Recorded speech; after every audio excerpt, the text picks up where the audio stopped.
Welcome to Follow Your Joy podcast, where intuition is the doorway to your elevated creativity, more joy, and prosperity.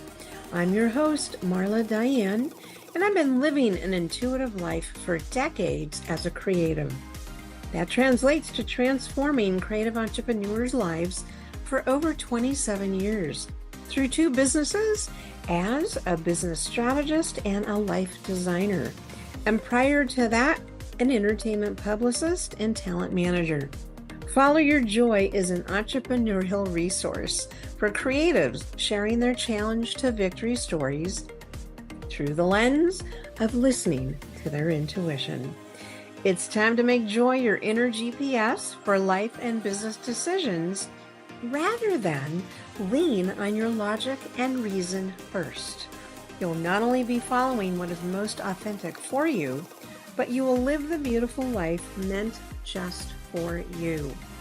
Want to learn how to access, trust, or up-level your intuition? Join me in the conversation to find out how. Well, hello everybody. How are you doing? I'm going to call this episode a sequel. It's a sequel to episode 29, way back from December 28th, 2022, when my special guest was on my podcast, my new podcast. I had just launched it like that June. So back then, Brianne was having a quantum leap in the online wine education division of her event production business due to the pandemic. And the huge gift in that challenge actually catapulted her business to over, I think, and you can certainly correct me when we start talking, I think like 300% increase in revenues. 4 times. What's that? 4 times. It was 4 times. A time increase. Yep. Just to give you a feel of this, during the pandemic, she hosted over 200 virtual tastings for her corporate clients and saw over 7,000 people on her Zoom screen. She was a busy girl during that time. So she'll give us a highlight of that today, and bring you up to speed. So Brianne Cohen, welcome back to Follow Your Joy podcast. Marla, so happy to be here. Always happy to see your face and voice on the other end. I know. I love having you on.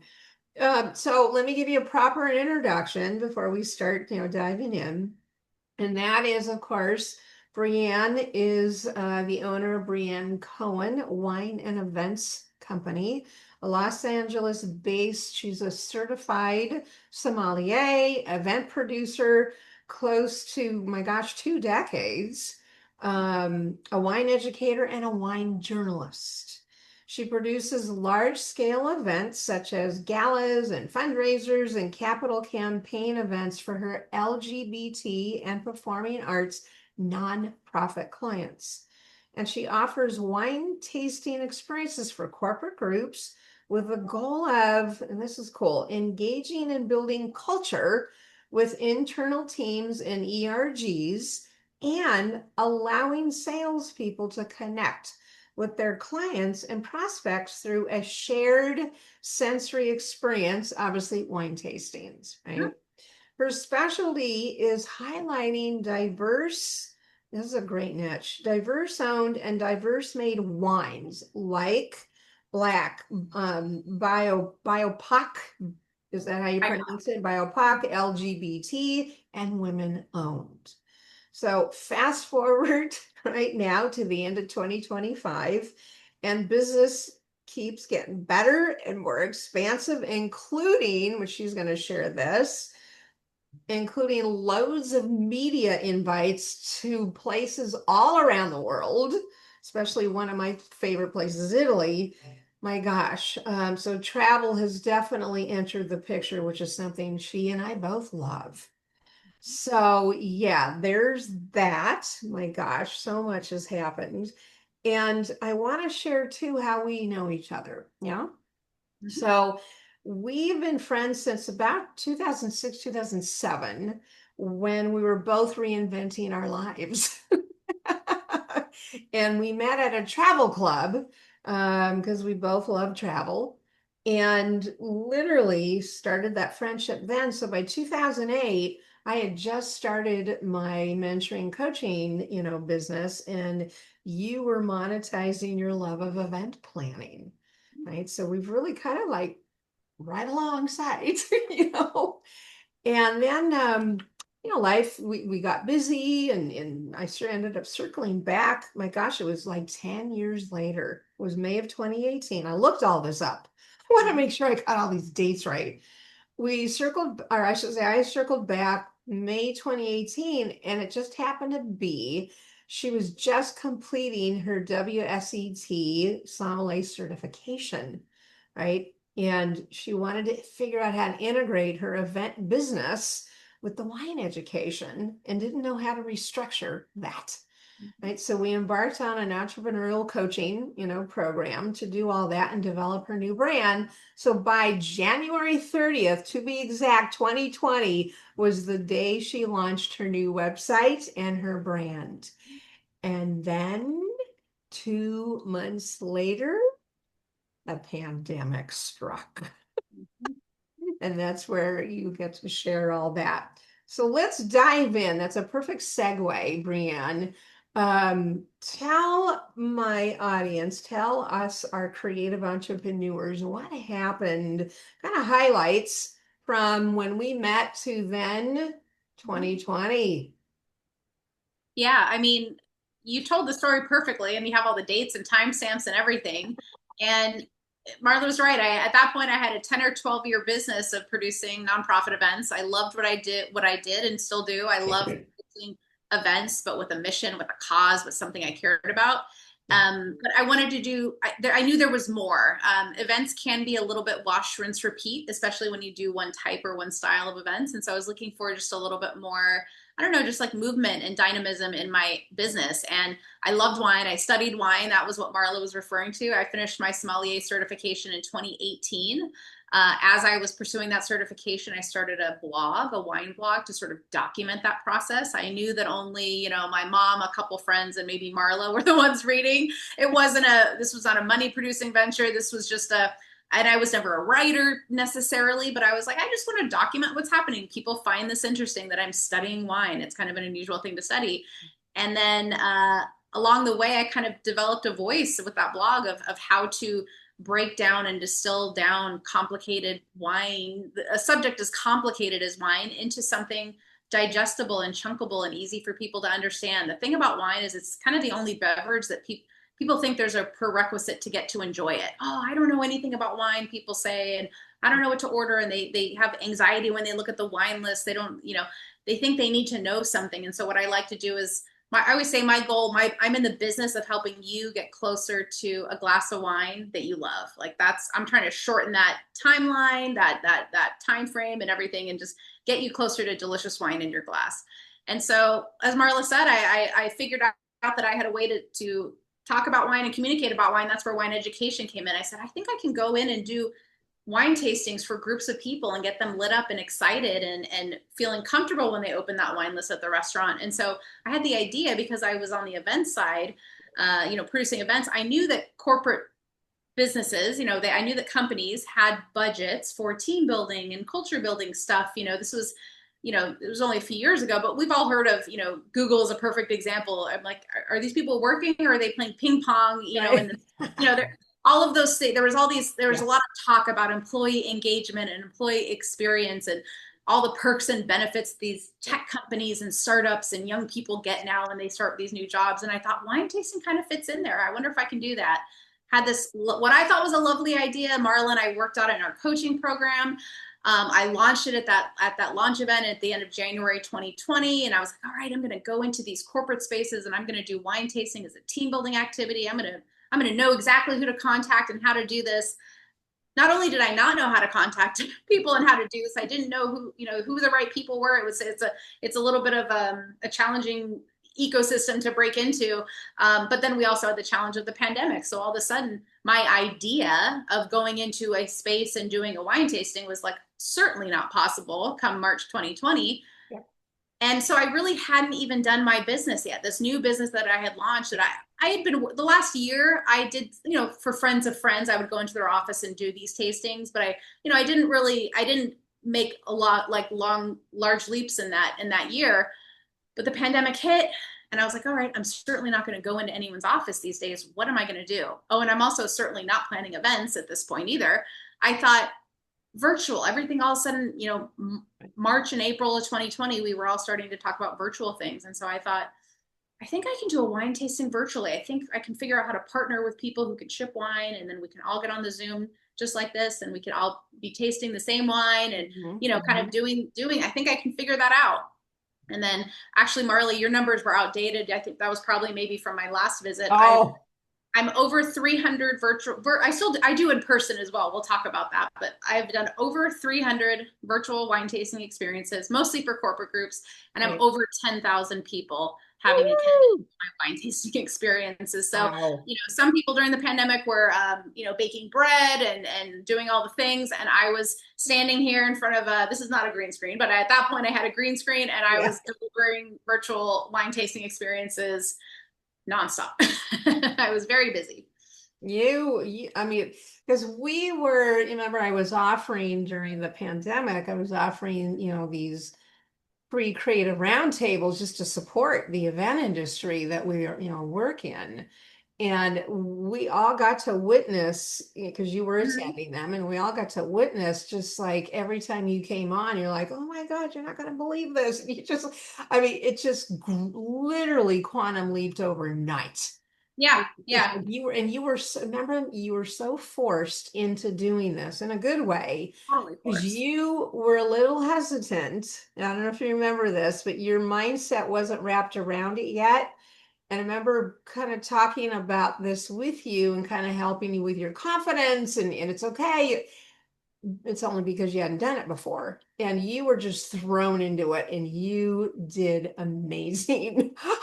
Yep. I Thank you. was like, it was incredible. Yeah, it was You really took that whole platform, obviously the online, and how perfect to help people, during the stress. It's like, let's have a wine tasting, right? It was, yeah, it was, what was it called? The perfect storm.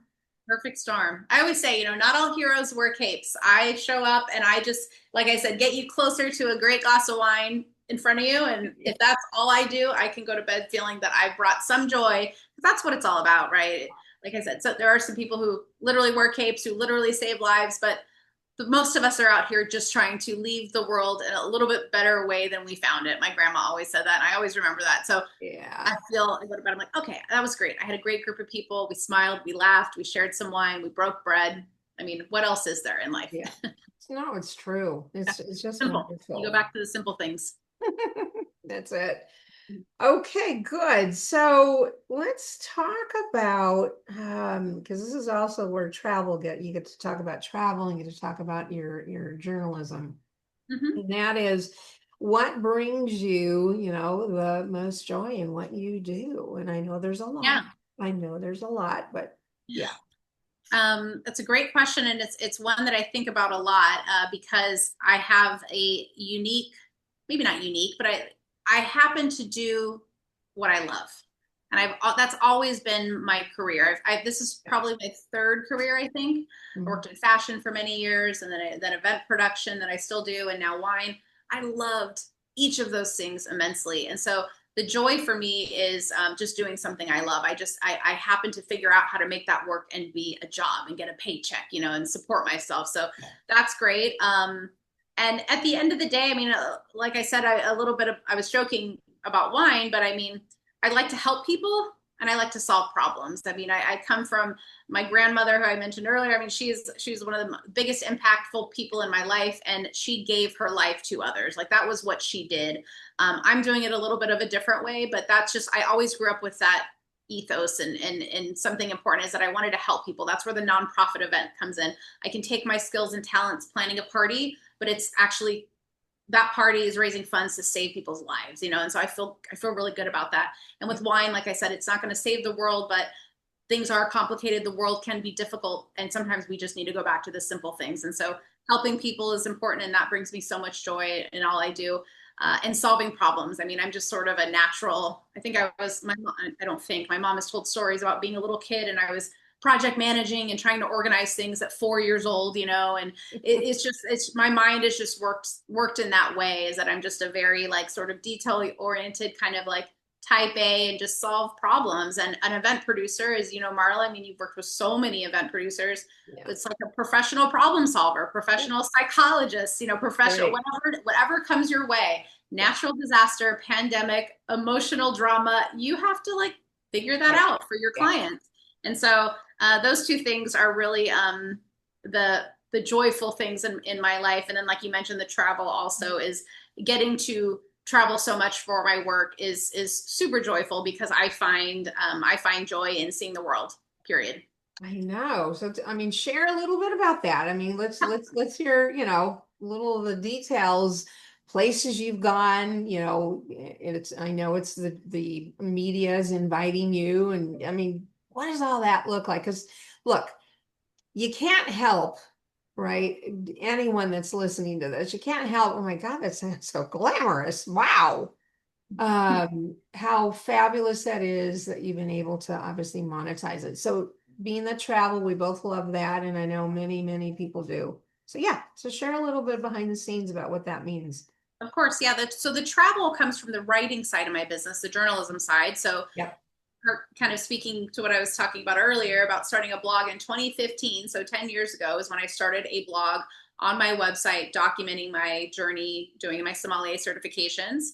Come 2020, just before the pandemic, I had seen some other wine friends of mine, people who worked in wine, were writing for publications. I saw them write an article. I would read the article in the magazine or online, and I would see their name. I go, how does that happen? So I started talking to them and finding out, and they said, oh, you find publications that you want to write for that have articles in it that are things that you can speak about. You come up with story ideas and you pitch those story ideas to editors who then say, okay, we'll have you write this piece for this much money and yada, yada. So I learned that ecosystem. So since 2020, that's when I first had my first article was published in 2020. That was only 5 years ago. Never studied journalism, anything like that. I figured all the things out as I went. And so now I write about wine for many different publications. So I write for lots of different wine publications specific, and I also write for general interest lifestyle publications. Some of these are digital, just online. Some are on print, in magazines and things.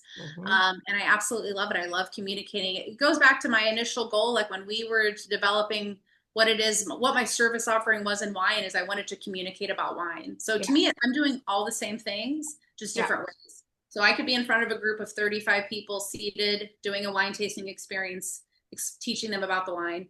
I could be at a reception for 800 people where I'm pouring wine at a table, talking to people as they come up. I could write an article about a trip where I visited a wine region, and I'm talking about and sharing and communicating about the wines and the people. It's all the same thing to me. And how the travel comes in is that as a writer, as a journalist, I get invited by PR firms or by wine regions, or even by a winery or a producer specifically, and they say, hey, we want you to come to our region, to our winery, whatever it is, and we want you to taste our wines, meet the people behind the wines, see the region, see the place. And so you get invited on all of these lovely gratis complimentary trips around the world to see all of these places, taste the wines, meet the people. And it's not a quid pro quo by any means, but there is an understanding that we are there to try and find and unearth and discover stories to tell, wines to talk about, people to talk about. And so that's how it works. I get to travel the world. Yes, sounding very glamorous. Travel the world, tasting wine, meeting people, having lovely dinners. Yes, all of that happens. It's also extremely long hours, lots of jet lag, and it's not all glamorous. I can assure everyone here. Someone's got to do it. Yes, someone's got to do it. I'll do it. And yes, I've some of the places I've been to. I mean, I've been to Italy probably 15 times, 20 times at this point, all throughout Italy. France for sure, Spain, Portugal. I'm heading to the Canary Islands off the coast of Africa next month. My neighbor, I live in Los Angeles, just south of here, Valle de Guadalupe in Mexico, making beautiful wines. I mean, just all over. Oh, that's awesome. Really. Just like just taking it in, it's like combining, again, like you were saying, is combining all of what you just monetized your joy. That's true. I monetize my joy. And Yeah. along the way, if things weren't joyful anymore, like I used to work in fashion, that at a certain point that wasn't joyful anymore. Yeah. What's making me happy now? What's lighting me up? And that really, I'm an entrepreneur, right? That's really the first thing. You have to have that bone in your body Yeah. to not to just be open to creating possibility like that versus Yeah. I need to like finding a job. Like what's the job? And I'll see if I fit. It's like, how can I fit me into the thing? That's it. Oh my gosh, it's so amazing. It's just great. Okay, so let's talk about obviously intuition. Mm-hmm. That's our, a core of how I love to, travel through life and of course coach that. So how often, do you use intuition, right? So explain kind of how you use that with your business. Yeah. Yeah. I would say now the most common way that I use intuition is in the form of protecting my time as an entrepreneur. And that comes with, I've been in business for 18 years, right? That doesn't come when you first start your business and you're like, all right, how can I protect my time? Yeah. You can have those thoughts, but it's different. You're in a different place. So the place I'm at now, and you kind of alluded to it, Marley, in the beginning, is that, I'm doing a lot of different things here. There's lots of different balls in the air, lots of consulting opportunities and projects and things that come along. Yeah. And the temptation, going back to this is a joyful business and a joyful world I'm in, is to do all the things. This sounds good. This sounds fun. Ooh, I want to do that, And so I really have to. My intuition is me when an opportunity comes my way or a connection, someone I meet or a way that we're trying to figure out how to collaborate. I really, really have to make it worth my time. And I'm not really just talking about money at all. That's really not the first thing that guides me. And I think this is also just natural wisdom that comes with age. In my 20s, I wouldn't be saying things like this, but Yeah. You get older and time flies and I want to be with people that bring me joy. I want to be doing things that bring me joy. And I want there to be some meaning, somewhere behind what I'm doing. So sometimes the paycheck alone isn't going to cut it. You talk to someone or there's an opportunity and I have to trust my gut that I have to protect my time because I'm only one person and there's only 24 hours in the day.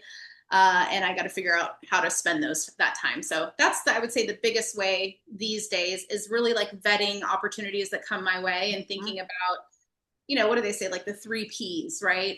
There's the people, profit, and purpose. And so I need to hit at least a couple of those for me to be lit up and being like, okay, I want to commit my time to this. Yeah, no, that makes a lot of sense. And so when you're doing that, so let's kind of connect the dots with intuition. So you're getting the logical, as in you're getting the info and the details of it, and here's where it's at, and here's the date, and here's who we are. Take us to the intuition part of this. I would say the intuition part is I use my intuition mostly. Yeah, this is where there's no barometer, there's no checklist. Is when I'm communicating with people over time now. This is like I said, this comes with time and wisdom and age and experience. Is I can have usually one conversation with someone or a group of people to know if I want y'all in my wheelhouse. Just by the feeling, right? You just get a feeling. Right. And we've talked about this in our coaching years ago, the like frazzled, harried type clients and people that are just like, they are upon arrival, they are on the hamster wheel and they are like inviting you to get on the hamster wheel, even with money and all the things. And you're just like, I just can't, it's hard, so there's opportunities that I just turn away because I know that it's almost like an energetic thing. This is just, we don't speak this energy. We just don't, and I just don't love that. So that's the intuition where it's like, it doesn't matter what the scope of work says or what the paycheck might be, or it's just like, this isn't going to fly. And I appreciate it. And thank you. Here's a couple other people you might want to contact. And that's absolutely really terrific because that's what I talk about.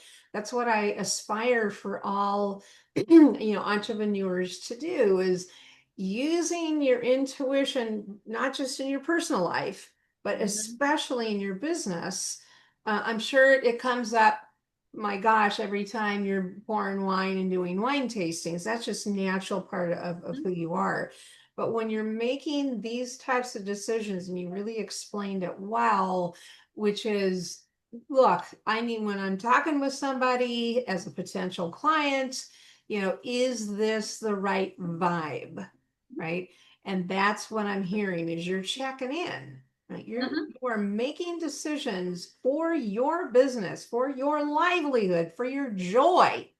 And that's a big one for me, right? Which is supporting you Mhm. in following your joy, picking joyful clients, picking joyful projects. Don't Yeah. just do it for the money, Mhm. right? Which our society likes to tend to maybe push that. And I know that we both know that's not healthy. All right.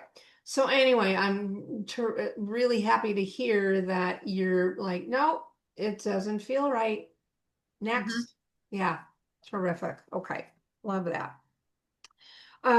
Okay, so think then of speaking about intuition again, is think of a story where you again listen to your intuition somewhere in your life. Right? Doesn't can be business, doesn't have to be, but you listen to your intuition, not your logic, and it obviously created a fulfilling result for you. Yeah.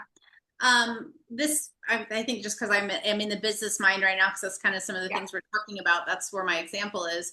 Um, you hinted at it, Marla, is that I definitely over the years, especially in the beginning of my business journey and entrepreneurial journey, I had a lack of confidence, and I'm just a very I like to know how things are going to go.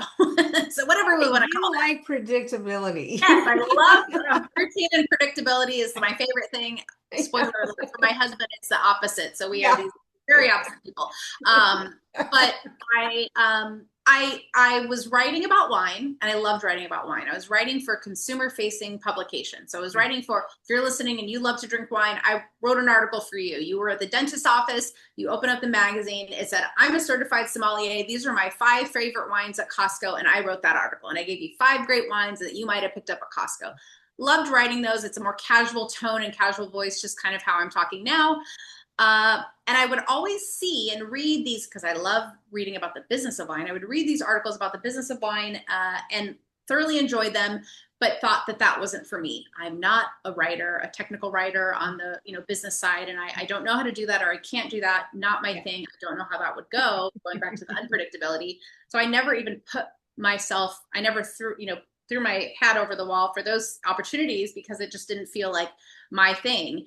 And Marla, one of the things you told me over the years is that when I was getting into this wine business and having kind of, trepidation around starting a new thing, you Yeah. said, look, you have a 10 or 12-year event business. You have a blueprint for success here. You've already done something and been successful. So just think about like those feelings and transfer them to this new business. And that was really helpful for me. And so going back to, I'm thinking about these business of wine articles that I could write, and I would have ideas. I would go to a conference and I would listen to a speaker and I had an idea to pitch. Yeah. First, it would be like, this isn't for me. This isn't my wheelhouse. Those are for those other people. And then it was like, it's almost like I hallucinated and had split my life up, my brain up. I was like, oh my gosh, I have a master of business. I have an MBA. I went to MBA school. I have run a business at this point for 15 years. So I know a little bit about business and entrepreneurship and things like that. Mm. Who am I not to write this article? Like I had never, it was just like never occurred to me. And I just had this aha moment sitting at a conference, listening to someone talk about a topic that I wanted to pitch to an editor. No. And fast forward, I wrote that pitch and I pitched it and she took it. So the editor said, great, this is a great idea. I want you to write this story, 1,500 words, yada, yada. And it was like, gosh, the answer, this is also something you've always said, sometimes the answers are right there. I know. No one told me I couldn't do the thing. Right. I didn't even tell myself I couldn't do the thing until it came up and I said, no, I can't do that. I can't do that thing. And then I was like, oh my gosh, I totally can. And the thing you learn about being a business for yourself after a long time is that if you don't know, guess what you do? You figure it out because you're not working at a company where there's people around you who are figuring things out. You kind of have to initiate Yeah. learnings and things like that. So it was just like, oh, I got this. Yeah. I'll figure it out. And I did get a little help along the way. Because for business writing, you have to pull statistics and footnotes, and there's a few other things that I didn't know how to do. Guess what? I learned it. We can all learn things new. And I was like, all right, now I can write about the business of wine. And business writing and technical writing pays more than just editorial writing. So that was just a nice thing that I said, oh, a nice feather in my cap that I learned that I could do that. Fabulous. So, and that's a good explanation of listening, not listening to our critical brain. Yeah. The difference between, and I may have said this many times in other episodes, but I can never say it enough, because you never know who's listening that hasn't heard it. And then, and that is, you always know it's not your intuition when you're in critical thinking, when you're in the fear and the worry and the doubt and the fill in the blank. Judgment. That's not intuition. That's not a gut feeling telling you not to do it. No, it's your brain. Your brain is wired to stop you and cause fear for you. Intuition will do the nudge, which is what was happening. You can do this. There's doors that will open. It's okay. Yeah, of course you're capable. And you caught finally that drift. You kind of finally got the message sitting there at the conference. Like, wait a minute, who am I to say that? It's like, who am I to actually think that? And again, if there's anything that I like to emphasize is please really be selective with what you're believing. Because 9 times out of 10, everyone, it's not your intuition. It's your beautiful brain. It's got a purpose in our life, but it's never about your evolution. It's never about harming you. It's always about your growth. It's always about your greatness, right? Intuition is always meant for you specifically. So it's like, come out of your comfort zone. It's okay. It's going to be awkward before it gets elegant. Just go, do it. I love it. Good. Okay. All right. Well, let's kind of finish this up with, just some kind of bottom line advice. You've been doing, like you said, being an entrepreneur for almost 2 decades now. What kind of advice can you give, right, to our creative entrepreneurs, to our creatives, right? Yeah. Professionals, and they're not in a business. Yeah. What are some of those tips?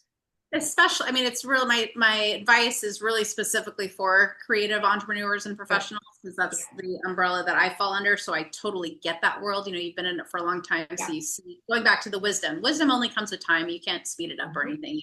It takes time. And the biggest thing I've learned with creative entrepreneurs is that we all have a thing, whether like it's our art, it's the service, it's the product, whatever the thing is that we're like, this is our creativity. Like for me, it's wine. That's the part, wine. And maybe it's communicating and it's writing and things like that. That's all great. You need that to have a business. You need to have that creative part of yourself that you are going to monetize and turn into a business. And that's the key. Is the biggest advice I have is that you are an entrepreneur first, not a floral designer or comedian or sommelier.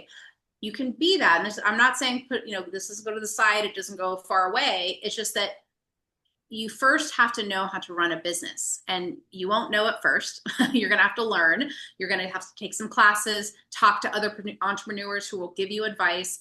But the biggest thing that I hear with new entrepreneurs, new creative entrepreneurs, is they are in this perpetual state of side hustling, freelancing, this other thing I do, yada, yada. You are running a business. Even if you have a full-time job and you're doing this thing on the weekends or whatever it is, you are running a business. Yeah. You have taken an idea that was just an idea and you've turned it into something real. And that is extremely important. And you need to start understanding what that looks like. You might not have an office, you might not have staff, but guess what? All of these things are going to slowly start happening where you have to present yourself as a business, not just this creative person. Right. And most people are good at their creative thing, that core of what they do, and they don't know how to run the business and put themselves out there as a business and make the kind of demands you need to make when you run a business, and confidence and things like that. So it just takes time. And like I said, you can shorten that timeline by, coaching certainly helps, talking to other people, taking classes, free classes by your local chamber and SBDC and things like that. Yeah. And a couple other side notes on that same umbrella is learning the art of networking. I mean, it is key to how to communicate authentically with people in social situations. Notice I didn't say sell. That happens. That will naturally happen when you are lit up about your thing and you talk about it. But being in those situations and learning how to be with people and be in community and engagement with people is so important. And it took me a very long time. I was one of the most nerve-wracked networkers for at least a decade. And now it's just like, who else can I talk to about what I do? Yeah. I love this. And I love hearing what people do. And kind of along the communication train as well as learning how to communicate succinctly and effectively. And Marla, you and I think maybe have talked about this, but we're all in different generations, whether we're X and Z and Boomer and Y and all the millennial. I myself am an elder millennial, they say. I'm like the very tail end of millennial. And a lot of the generation behind me, that are younger than me, one of the biggest criticisms that is happening is people talking about that generation, Gen Z, having communication issues. We're so tied to devices and all of these things. And it would behoove you to sort of, no matter where you are in the generations, it behooves us all to, put the things down and learn how to be with people and be present with people. And that's a life skill that we all should have. And then let me tell you, it really helps in business when you're not the sort of person who can't communicate and look people in the eye and talk, or you can't talk about your business, in a way that you feel comfortable. So it can certainly help you. It can only help you personally and professionally. So those are just a few little nuggets that I've got. Yeah. That's very, very poignant for sure. That's the sweet spot. The sweet spot is, here's the talent, here's the business, now combine it. And that's why I exist. I mean, it's in other words, I help with the sweet spot. Is how do I take, because obviously working with creatives, being a creative myself, learning this myself years ago, is that, we're really passionate about our art, and that can be anything, our creativity. But then when you have to monetize it and put it into a business structure and a business system, that's where things can go awry. And it's rightfully so. It's not easy to do unless you're coached.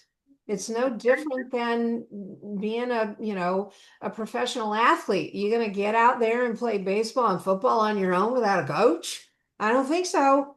Yeah. Right. It doesn't come natural for a lot of people. You have to kind of learn it and figure it out. And just because you're lit up about your thing and your business and what you do and your creative stuff, even the person who maybe is the key decision maker and stakeholder who's going to buy your product or service, they might not be. So it's also learning, how do I talk about my thing that I'm just so into? They don't need to be into it sometimes to be a customer of that. They might just need to understand. It's going back to, this is also Entrepreneur 101, is like explaining how you and your product or service can help them, not what you do. Like, right? That's why I lean on my team building and culture building with internal teams. I'm not going and saying, I'm going to teach you about wine. I go and say, I can help make your team gel a little bit better. Maybe you had a bunch of layoffs and you have new team members. Let's make sure that everyone is like on the same page. We have a good time. We have a nice and so it's just, communication is a very nuanced thing, but it's something you need to keep working on. That's the message. Always. And the essence behind, let me add to that. The essence behind that is your enthusiasm, who you're being, not necessarily what you're doing.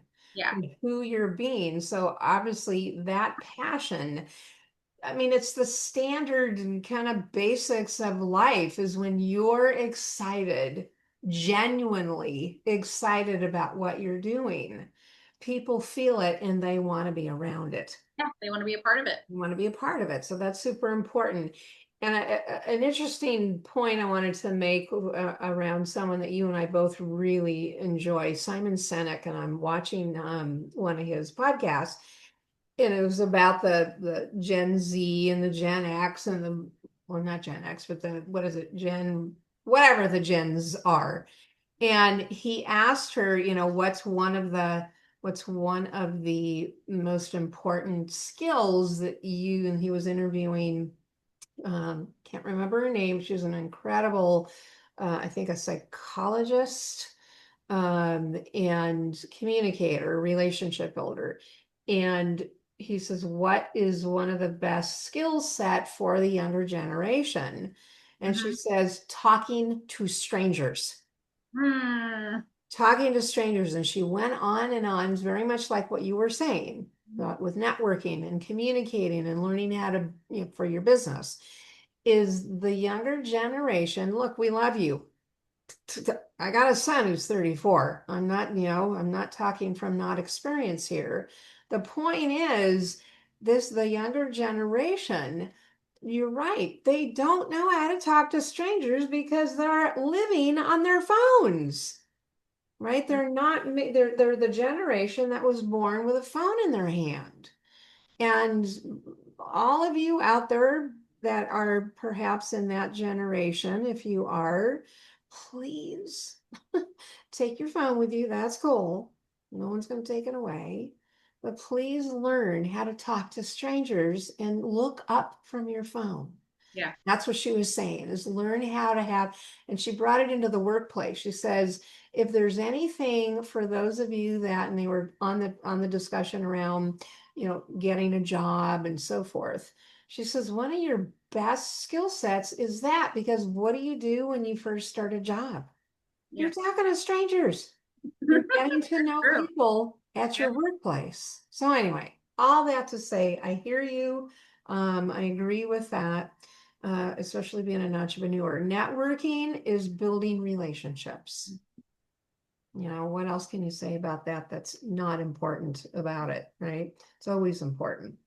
So, okay, anything else? Let me look at my notes. The art of networking. We love that. Okay. So before we finish up here, what type of goodie do you have for my listeners? Yes. Yeah. I think I said this earlier, I have delivered over 300, at least virtual, wine tasting experiences for over 10,000 people. And Woo!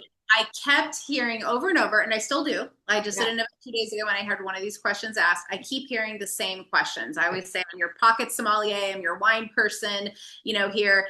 What can I help you with? And people they have the same questions. What's the difference between a screw cap and a cork? Or how long does a bottle of wine last once it's opened? Or just all these questions that I get asked. And so my freebie that I'm giving to y'all, anyone who can click the link and submit their information will get this wonderful freebie that is the 5 most commonly asked questions about wine that I get, answered by me, your personal sommelier, who it helps you kind of just decipher and understand and demystify some of these like myths and things that people talk about in wine that will, like I said, help get you closer to finding a glass of wine that you love. That's my goal. Oh, we love that. That's a great entry. Yeah, it's a great entry into your world. And how you'll do that, everyone, is it's fairly new this year, which I love. It's called the Portal of Joy. So the link below in the show notes will take you to the Portal of Joy, which are all very select gifts, handouts from my experts here on the podcast.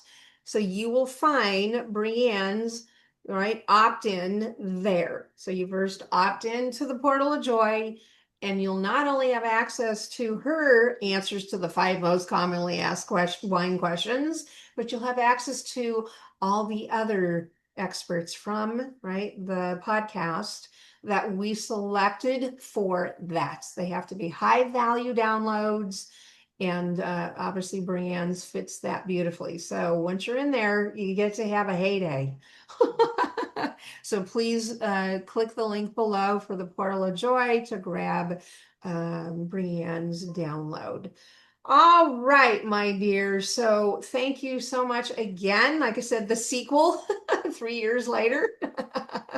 Or And thank you. really congratulations always on, your success and your evolution with your business and the lives that you're bringing joy to through wine, which I love. So thank you. Thank you. Yeah, thank you so much. All right, everyone. We will see you in the next episode. Be well and be blessed. Take care now. Bye-bye. Hey, thanks for listening. You can find more entrepreneurial stories and resources at marladiane.com. And while you're there, enjoy my free downloads to up-level your business and your life. And Instagram. It's my favorite place to hang out. Let's connect there. If you received inspiration from the episode, I'd sure appreciate a 5-star review on Apple and Spotify. Until next episode, take care.